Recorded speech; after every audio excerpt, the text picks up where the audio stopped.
WhiskyJason here, whiskey from the viewpoint of an American over here in Germany, tasting rare and often exotic whiskeys. Now, this has 8,688 bottles. Not so sure how rare and exotic. Nc'nean, yay. Quiet Rebels, yay. Gordon, Distillery manager, master distiller. So, Whiskybase 239475. Now, the Quiet Rebels is their autumn fall special release. The Huntress is their spring special release. And in between, they have their organic. Now, this is also organic, but that's something else. All right, so what we have here is the standard bottle. The only difference is we have one little label that's new here. It says Gordon on it. And we have one little label around the neck here that says Quiet Rebels Gordon. Otherwise, it's the standard Nc'nean recycled glass bottled, biodegradable plastic, biodegradable, whatever compound it is, capsule, and the nice little cork here that is all natural, and here, recycled cardboard. Now, when I opened this up the first time, I liked the fact that I could hold it, and it went knack, which means somehow they glued it, fixated it, so it didn't open up without me trying. They also fixed the problem, at least for in my opinion, that I can actually open and close it without having to pull my muscles.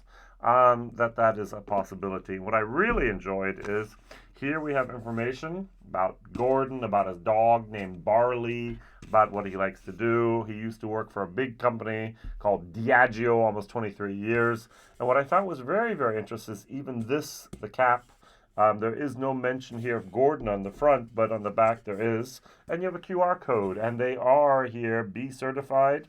Now, I'm going to compare this to a second Quiet Rebel. Ding, ding, ding. That is Annabelle. Annabelle is also 48.5%. So they do not pick the ABV because that's the best for the bottle. They pick it because they've standardized that. All right, so this is Annabelle. This is Whiskybase 194198. And what's really interesting is if you go to the website here, Nickn.com, you will actually go then to about their whiskey batches, and then you'll see that they have their organic single malt, their Quiet Rebels, and the Huntress, and some of their single cask bottling was the Aon, and their maiden bottling was AINNIR, Nc'nean. I don't know.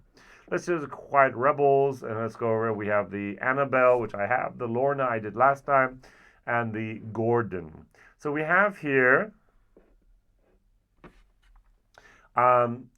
technical details.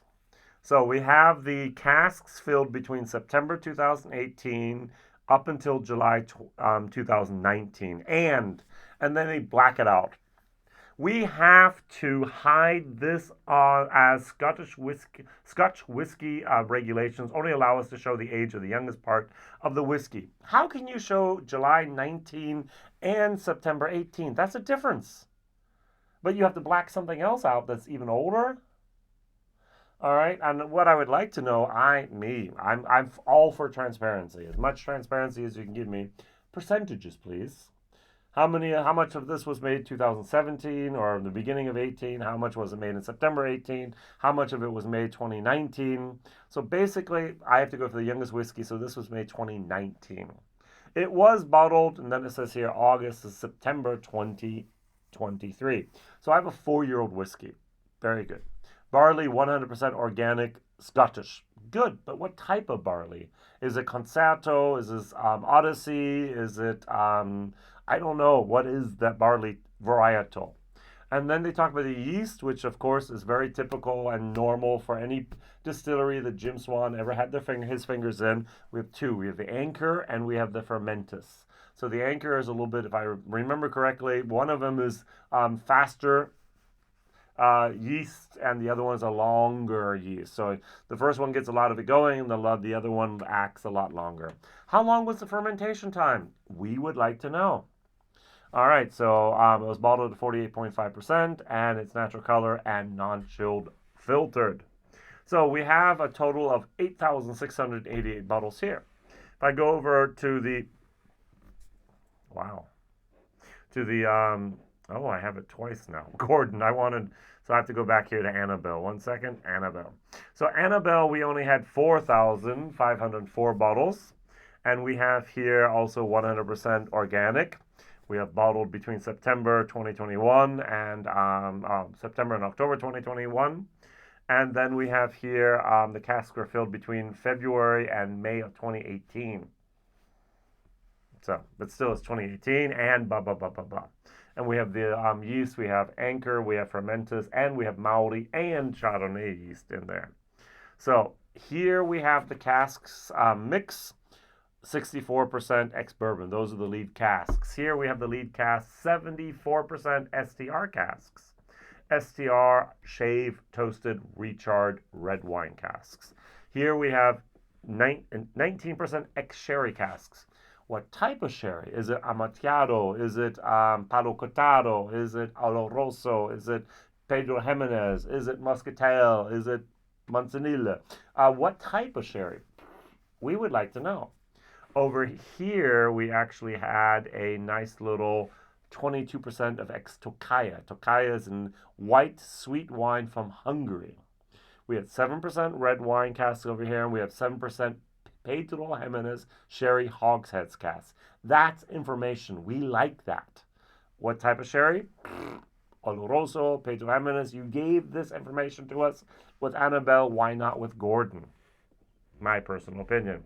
And last but not least, where I always kind of go, uh-oh, I'm worried, Rivesaltes. 7% Rivesaltes casks. Often Rivesaltes is a very, very overpowering note for a whiskey, in my opinion. Think Amburana.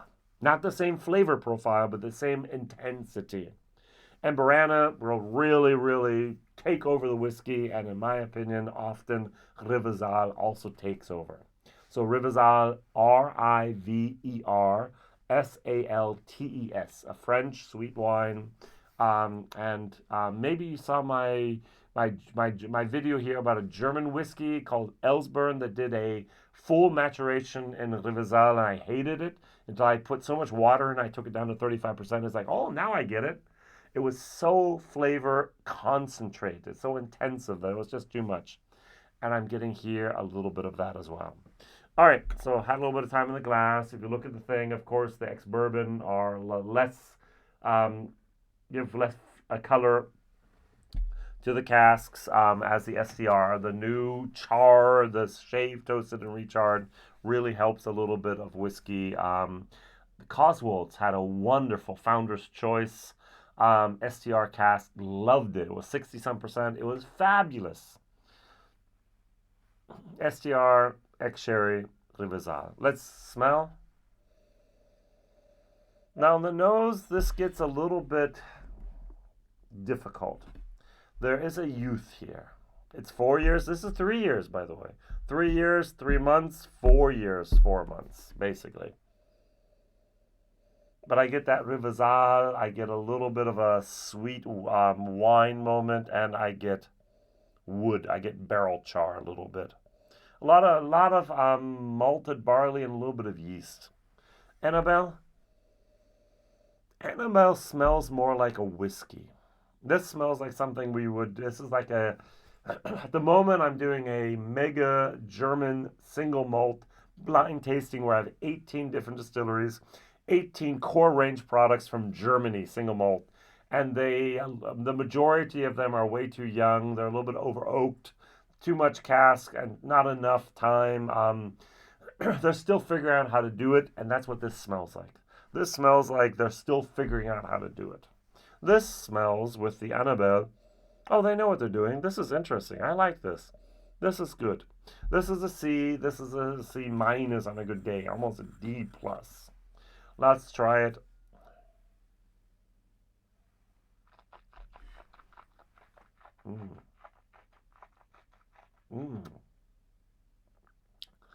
Wow. This definitely is not made for me. This is not my flavor profile.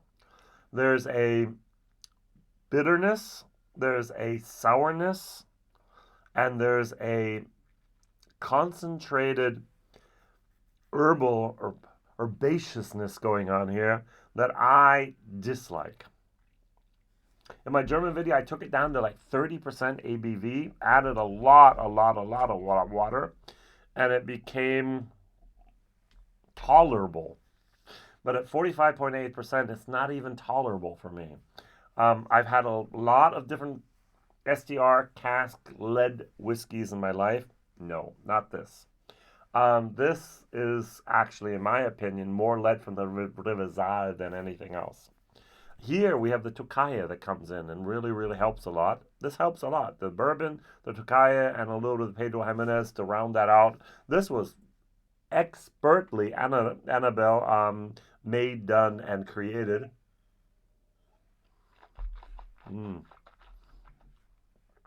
See, even on a good day, I could maybe go to that C plus, but not. That's a C. Now, what really bugs me is the price. The recommended retail price, 85 euros. I can buy it now for 80. That's not the problem. But would I pay 85 euros for a 4-year-old whiskey? Otherwise, if it hadn't been for Nc'nean, if it hadn't been from the Quiet Rebels, if it hadn't been from the, they call themselves also here, the Quiet Sustainability Rebels, no, I don't think so. And that's where I must admit, wow, I want to love, I want to like, I want to adore, praise, and push Nc'nean. But this did not at all, in any way, tickle my fancy, tickle my palate. So one last time here with the Gordon.